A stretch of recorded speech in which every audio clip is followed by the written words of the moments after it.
I think it's nice to try to deal with history in an artistic form. We always look at it from nationalistic point of view. We don't look at it from like really humanity, desires of humanity. Art should do this more. I'm Wael Shawqi. I'm an artist from Egypt.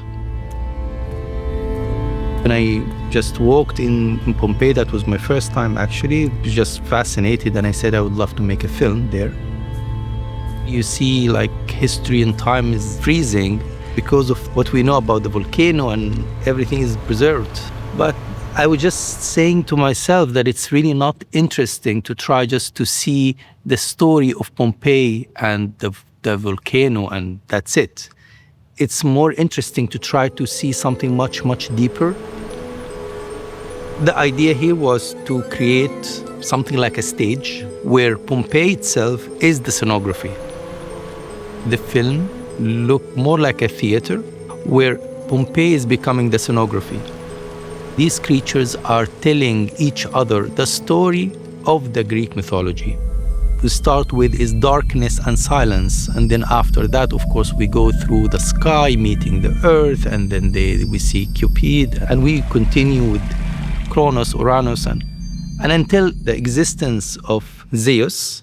Then we reach a stage which is the connection between the Greek mythology and the ancient Egyptian mythology also.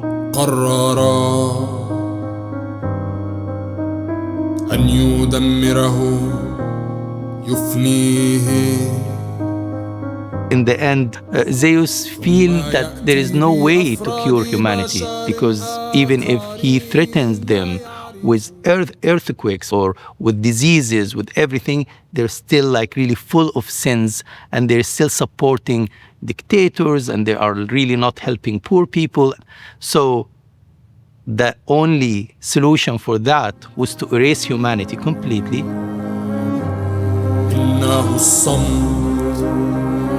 There is sort of a punishment happening somehow if we keep doing the same errors.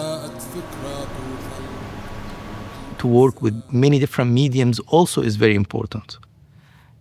I try not to be good in one thing. I think these are all just ways to express. So I don't care if it's music or painting or drawing or anything. Every medium has its own limitation. And I like a lot to give the viewer this variation of trying to analyze from completely different point of view.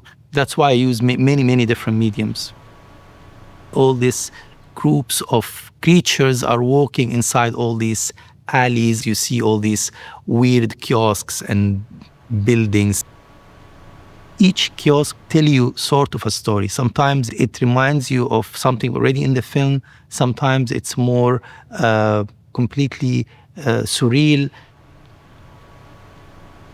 I really like to work with history as something like human creation. And I love it because it has gap for us to create also, to be free to imagine what happened. Most of the time we know the result, but we're not sure exactly what led to the result. So we still can build artistically our own language. I think it's nice to try to deal with history in an artistic form.